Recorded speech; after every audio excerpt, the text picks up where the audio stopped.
Today, I'll show you how to assign a task in Google Sheets.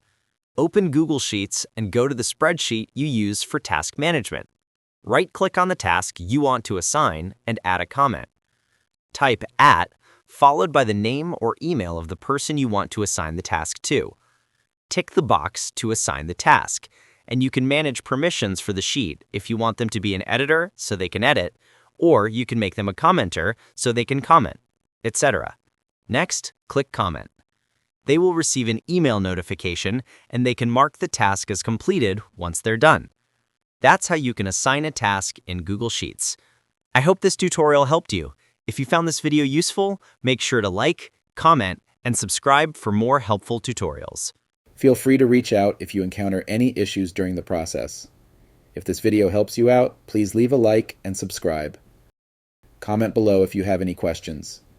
If you need further assistance, consider hiring a professional using the link in this video below.